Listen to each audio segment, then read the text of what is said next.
بسم اللہ الرحمن الرحیم الحمد للہ رب العالمین والصلاة والسلام علی رسولہ محمد وعلی آلہ واصحابہ اجمعین اما بعد۔ برادران ملت اسلامیہ اور عزیز اسلامی بہنوں، قریش مکہ ہر ممکن کوشش کر رہے تھے کہ محمد صلی اللہ علیہ وسلم کی رسالت کو مشکوک بنا دیا جائے۔ اس کے لیے وہ طرح طرح کے سوالات کرتے تھے، ظلم ڈھاتے تھے اور طرح طرح کے مطالبات کرتے تھے، مگر اللہ کے رسول صلی اللہ تعالی علیہ وسلم انہیں ایسا مسکت جواب دیتے تھے کہ مشرکین لاجواب ہو جاتے تھے۔ بار بار انہوں نے اس بات کی کوشش کی، پھر انہوں نے مشورہ کیا کہ اس سلسلے میں یہودیوں سے مدد لی جائے۔ مشرکوں کو جب کبھی بھی اپنے دین کے بچاؤ میں ناکامی ہوتی ہے تو وہ یہودیوں سے مشورہ کرتے ہیں، کیونکہ یہود اہل کتاب ہیں، وہ اللہ، رسول اور آخرت کے بارے میں زیادہ جانتے ہیں۔ چنانچہ انہوں نے نضر ابن حارث اور عقبہ ابن ابی معیط، ان دو مشرکوں کو مدینہ روانہ کیا۔ یہاں یہودی آن کر بس گئے تھے اور وہ حضور اکرم صلی اللہ تعالی علیہ وسلم آخری نبی کی تلاش میں یہاں آن کر بسے تھے۔ وہ انتظار میں تھے، ان کی کتابوں میں لکھا تھا کہ آخری پیغمبر مدینے آن کر قیام کریں گے، اسی لیے یہودی یہاں پر آن کر بسے ہوئے تھے۔ یہ دونوں نضر ابن حارث اور عقبہ ابن ابی معیط مشرک مدینہ پہنچے اور یہودیوں کے عالموں سے ملاقات کی، ان سے دریافت کیا کہ ہم کیسے پہچانیں کہ یہ محمد نبی ہیں یا نہیں ہیں، کچھ ایسی باتیں ہمیں بتاؤ جس سے ہم ان کا مقابلہ کر سکیں۔ یہود کے علماء نے ان سے کہا کہ تم ان سے 3 سوالات کرو۔ پہلا یہ کہ غار والے لوگ کون تھے، ان کا کیا قصہ ہے۔ دوسرا سوال یہ کرو کہ ذوالقرنین یعنی 2 سینگوں والا وہ کون تھا، اس کا کیا واقعہ ہے۔ اور تیسرا یہ پوچھو کہ روح کیا چیز ہے۔ اگر وہ پہلے 2 سوالوں کا جواب دے دیں اور تیسرے سوال پر خاموش رہیں تو سمجھ لینا کہ وہ اللہ کے رسول ہیں اور سچے ہیں، اور اگر جواب نہ دے سکیں تو وہ کاذب اور مفتری ہیں۔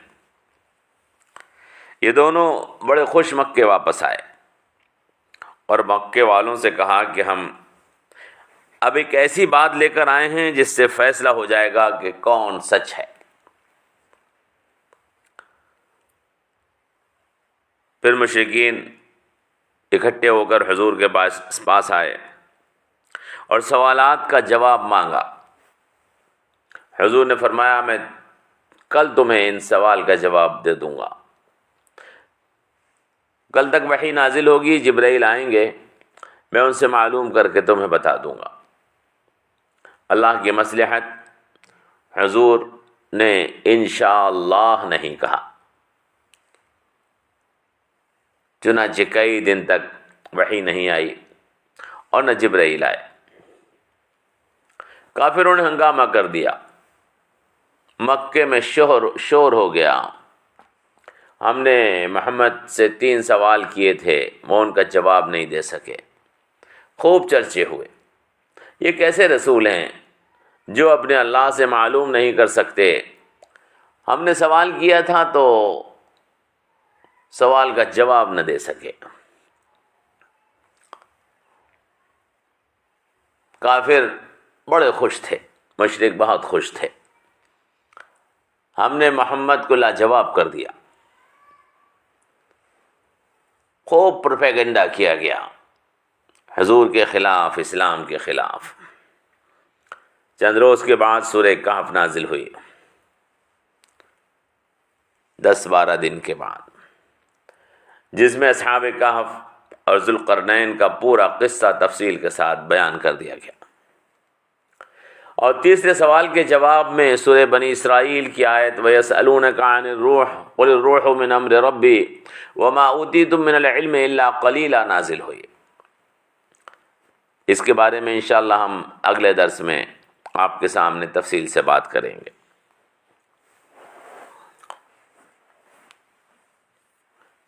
یہ واقعہ سن 6 کے بعد کا اور سن 9 نبوی سے پہلے کا ہے۔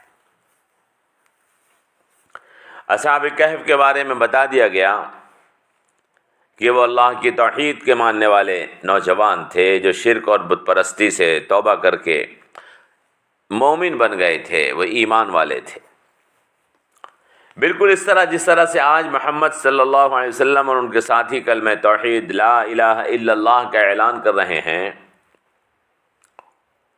اور انہوں نے شرک سے انکار کر دیا ہے، اسی طرح سے اصحاب کہف نے بھی مشرکوں کے مقابلے کے اوپر توحید کا اعلان کر دیا تھا، تو مشرک ان کے دشمن ہو گئے تھے اور ان پر طرح طرح سے ظلم ڈھایا جانے لگا تھا۔ وہ اس ظلم سے بچ کر ایک غار میں جا کر چھپ گئے تھے تاکہ اللہ کی عبادت کر سکیں۔ وہاں ان کو اللہ کے حکم سے نیند آ گئی تھی اور وہ 300 سال سے زائد زمانے تک سوتے رہے تھے۔ بعض لوگ قرآن کریم سے استدلال کرتے ہیں کہ وہ 309 سال سوئے تھے، حالانکہ تحقیق یہ ہے کہ ایسا نہیں۔ یہ ان لوگوں کا مقولہ ہے جو اندازہ لگاتے ہیں کہ وہ کتنا زمانہ سوئے تھے۔ بہرحال 300 سال سے زائد وہ غار میں سوتے رہے تھے اور پھر جاگ اٹھے تھے۔ جس زمانے میں وہ سو کر جاگے تھے اس زمانے میں عیسائی حکومت غلبہ پا چکی تھی، توحید کے ماننے والے حکومت میں غالب آ چکے تھے، اور یہ بحث ان میں زوروں میں چل رہی تھی، مشرکوں میں اور توحید والوں کے درمیان، کہ مرنے کے بعد زندہ کیسے ہوں گے۔ اللہ نے اس قصے کو بیان کرتے ہوئے مشرکین کو یہ بھی بتا دیا کہ جو بات آج تمہاری سمجھ میں نہیں آ رہی ہے کہ توحید سچ ہے اور شرک باطل ہے، وہی بات اصحاب کہف کے دور میں بھی کافروں اور مشرکوں کی سمجھ میں نہیں آ رہی تھی، اور اس وقت بھی اسی بات پر اختلاف تھا جس کی وجہ سے ان کے اوپر ظلم ڈھایا گیا اور وہ غار میں چھپ گئے تھے۔ اور جس طرح آج تمہاری سمجھ میں نہیں آ رہا ہے کہ مرنے کے بعد زندہ کیسے ہو جائیں گے، اسی طرح سے اس زمانے میں بھی کچھ لوگوں کی سمجھ میں نہیں آ رہا تھا کہ مرنے کے بعد زندہ کیسے ہوں گے۔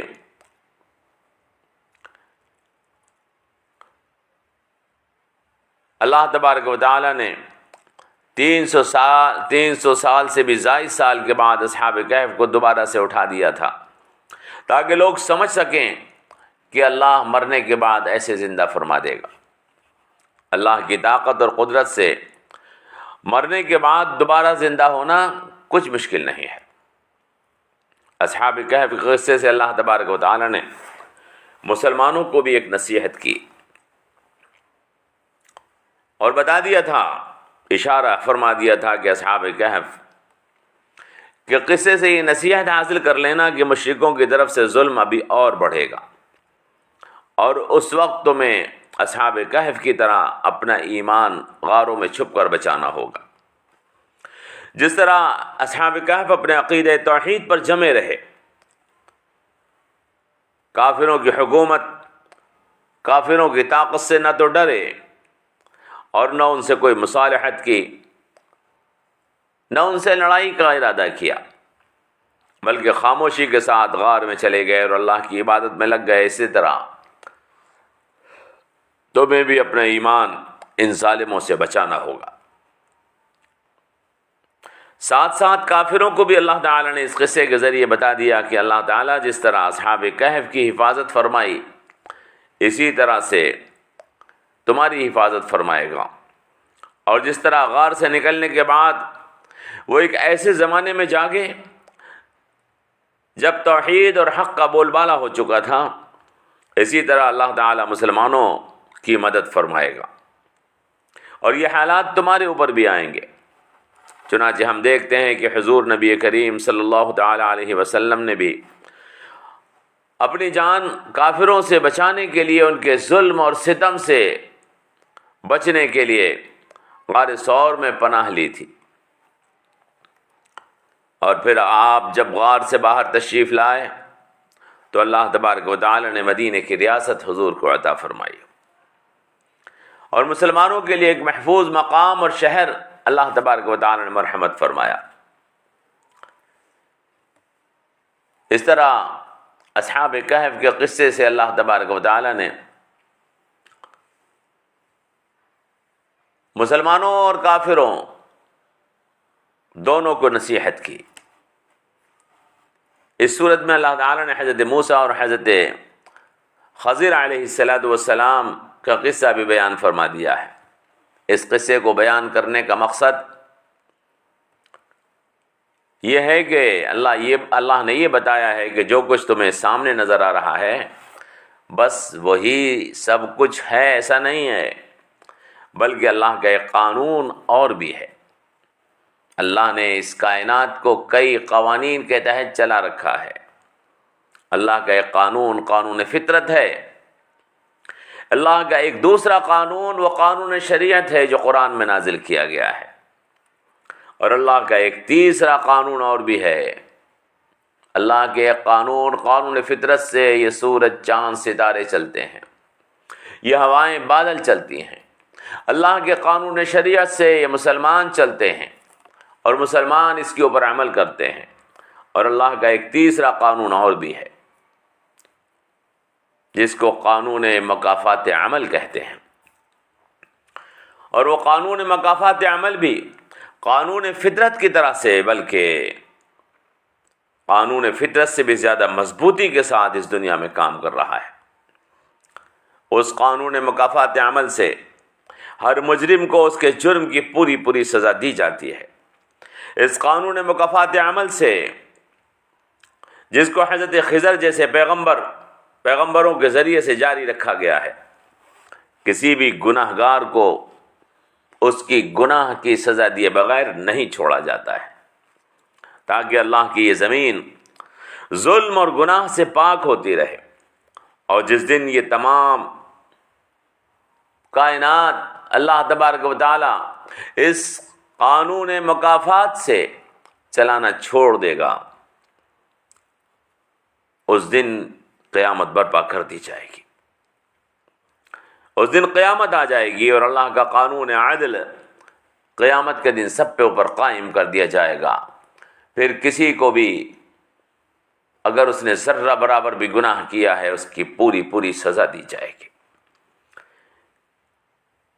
یہ اللہ تبارک و تعالی نے اس سورت مبارکہ میں حضرت خضر حضرت موسیٰ علیہ السلام کا قصہ بیان کر کے اس طرف بھی متوجہ فرمایا ہے کہ یہ مت سمجھو کہ تم جو کچھ کر رہے ہو وہ خدا کی نظر سے دور ہے، بلکہ ایک ایک شخص کو اپنے ایک ایک عمل کا حساب دینا ہوگا، اور پوری دنیا کی تاریخ اس چیز کے اوپر شاہد ہے۔ اس صورت میں ذوالقرنین کا قصہ بھی اللہ تبارک و تعالی نے بیان فرما دیا ہے، اور اس کے ذریعے سے بتا دیا ہے کہ اے کافروں اور مشرکوں، تم ذرا سی حکومت اور اقتدار پر آپے سے باہر ہو اور پھولے پھر رہے ہو، تکبر کے مارے پاگل ہو گئے ہو۔ حالانکہ ذوالقرنین ایک ایسا بادشاہ تھا جس کو اللہ تبارک و تعالی نے مشرق اور مغرب اور شمال پوری دنیا کے اوپر حکومت ادا کی تھی۔ اس کا اقتدار پوری زمین پر پھیلا ہوا تھا، مشرق اور مغرب سے لے کر شمال تک اس کی سلطنت کا حصہ تھا۔ پھر بھی اس نے کسی پر ظلم نہیں کیا، اس نے تکبر نہیں کیا،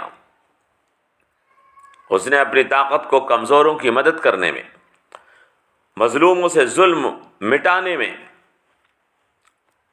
پریشان حال لوگوں سے پریشانیاں دور کرنے میں اپنی طاقت کا استعمال کیا۔ ذوالقرنین کمزوروں کے خلاف سازشیں نہیں کرتے تھے، وہ لوگوں کے مددگار تھے، وہ بے بس انسانوں کو قتل نہیں کرتے تھے، بلکہ ان کے ہمدرد تھے. ان کی وہ مضبوط دیوار جس کو کبھی انہوں نے یاجوج اور ماجوج کے ظلم سے بچانے کے لیے، تاکہ انسان یاجوج ماجوج کے ظلم سے محفوظ رہیں، وہ مضبوط دیوار ان کی آج بھی ان کے حق اور انصاف کی گواہی دے رہی ہے اور موجود ہے، جو اس بات کا ثبوت ہے کہ طاقت اور حکومت کا استعمال ظلم کرنے کے لیے نہیں، بلکہ کمزوروں کی مدد کرنے اور مظلوم انسانوں کو ظلم سے بچانے کے لیے کیا جانا چاہیے. مشرک ان کے پاس تھوڑی سی طاقت ہے، وہ مسلمانوں کو کمزور دیکھ رہے ہیں تو ان کے اوپر ظلم ڈھا رہے ہیں. اللہ تعالیٰ نے ان سوالات کا جواب دے کر جو انہوں نے اس لیے کیے تھے کہ حضور کو خاموش کر دیں اور لاجواب کر دیں، خود انہی کو حیران و پریشان کر دیا کہ وہ اپنے کفر اور شرک کا بچاؤ کیسے کریں. اللہ نے بتا دیا.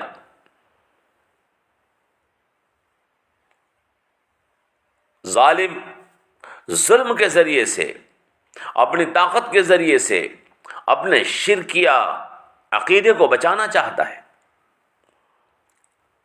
وہ ایک اللہ کے ماننے والوں کو، توحید کے ماننے والوں کو قتل کر کے اپنے مشرکانہ دین کا تحفظ کرنا چاہتا ہے. اللہ نے ان کو بتا دیا کہ کوئی مذہب ظلم اور تشدد سے اور تکبر سے نہیں بچ پاتا ہے.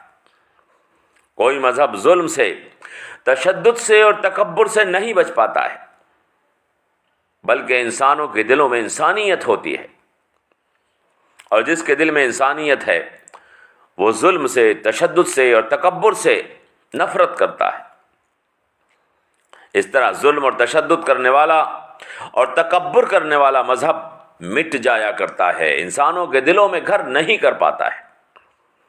اور مدد کرنے والا، انسانوں کی خدمت کرنے والا، انسانیت کا ہمدرد مذہب وہ باقی رہتا ہے. مشرکین مکہ چاہتے تھے مسلمانوں کو ظلم کے ذریعے سے مٹا دیں، توحید کو تشدد کے ذریعے سے ختم کر دیں. نہیں، ایسا نہیں ہوتا ہے. اللہ کا قانون دنیا کے اندر جو جاری اور ساری ہے، جس میں اللہ انسانوں کی ہمدردی انسانوں کے دلوں میں پیدا فرماتا ہے، وہاں قاتل دنیا کے اندر ذلیل اور خوار ہو جاتا ہے. تشدد کرنے والا، تکبر کرنے والا انسانوں کی نگاہوں کے اندر ذلیل و خوار ہو جاتا ہے، اور انسانوں کا خدمت گزار، ان کی مدد کرنے والا، ان کا معاون، ان کے دکھوں میں ان کا ساتھی، وہ انسانوں کے دلوں میں گھر کر جاتا ہے. اللہ سے دعا کیجئے اللہ تعالی ہمیں، جس نے ہمیں مومن بنایا ہے، اس نے کلمہ توحید لا الہ الا اللہ محمد رسول اللہ ہمارے دلوں کے اندر رکھا ہے، وہ ہمارا ایمان ہے. اللہ ہمیں اپنے ایمان کی حفاظت کرنے کی توفیق عطا فرمائے، اور اللہ ہمیں انسانوں کا خدمتگار اور انسانیت کا ہمدرد بنائے، اور اللہ ظالموں کے، مشرکوں کے ظلم سے انسانوں کو نجات دلائے. وما علینا الا البلاغ والصلاة والسلام علی رسولہ النبی الکریم وعلی آلہ واصحابہ وعلی عباد اللہ الصالحین.